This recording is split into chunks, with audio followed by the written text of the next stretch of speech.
I'm excited to talk about this film. I just don't know about the film itself. Yeah, we chose the Garfield movie, now streaming on Netflix. It's in the top 10 for movies in North America right now.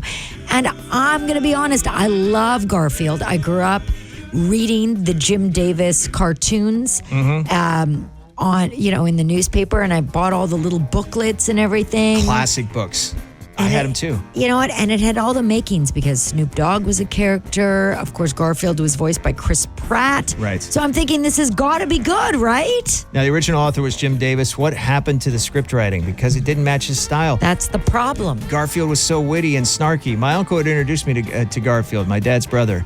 And I was always fascinated, even as a 7-year-old, that this grown man had all the books like you mentioned, and he had Garfield characters too, stuffed toys sitting around. He had to go hold Garfield a room. He must have been in his 30s by then. So I fell in love with this character because I loved animals anyway. And then I got a cat that looked like Garfield when I was younger. He was roaming around our backyard. Right. And I currently have a little tabby cat as well. But this Garfield movie did not live up to some of the one-liners that I'm used to from Garfield. If you are patient and wait long enough, nothing will happen. Yeah, he's lazy. He's known for being lazy. So, I know. I mean, they did, tap into that a bit because he had to go on this adventure and this heist. But the whole storyline was just brutal. I know. It was. The only thing I liked is you found out that he was a stray that was taken in by his owner, John. And that was cute. And there was some loving moments. And I liked his relationship with Odie, the dog. But other than that, there was a couple of one-liners that were mildly entertaining. Do you remember one of them? Because I can't. Okay, well, when the villain cat, the white cat, calls to rat them out that they're going to steal this milk from the milk truck, and she's talking like just in, English, like, okay, at this such and such time, there's going to be a milk heist. But then on the 911 call, all you hear on the other side is meow, meow, meow, meow, meow, meow, meow, meow, meow, and stuff like that. And then they were like, this cat keeps calling. I know. It must be an emergency, but I can't figure out what they're saying. And then the other person was like, well, that's probably just a cat pranking you. You're like, no, only a dog would prank. A cat, when it's up to something, is very serious about it. Exactly. Which is a cat owner I can totally relate to.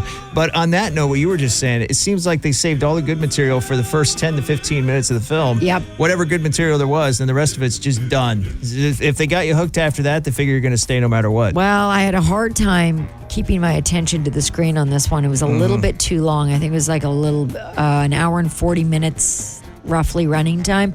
I think an hour and 15, an hour and 20 would have wrapped that up nicely. Or maybe 25 to 30 minutes even with just the first half of it, just first portion. So if you want to stream it, I would say just stream the first 25.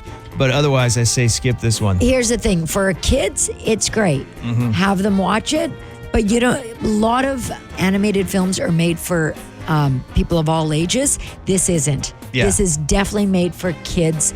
I think if you're over 12, you'll be very bored. Now, some of the graphics are very cute, like when he gets his bath and his hair is all fluffed up and stuff like that. So you could almost watch it without the sound on and still chuckle and get the same benefit from it. My dogs enjoyed it. yeah, I saw that video. They ran right up to the screen trying to chase hilarious. Garfield. Well, your dogs might have enjoyed it, but my cats were offended. Monk went to his box.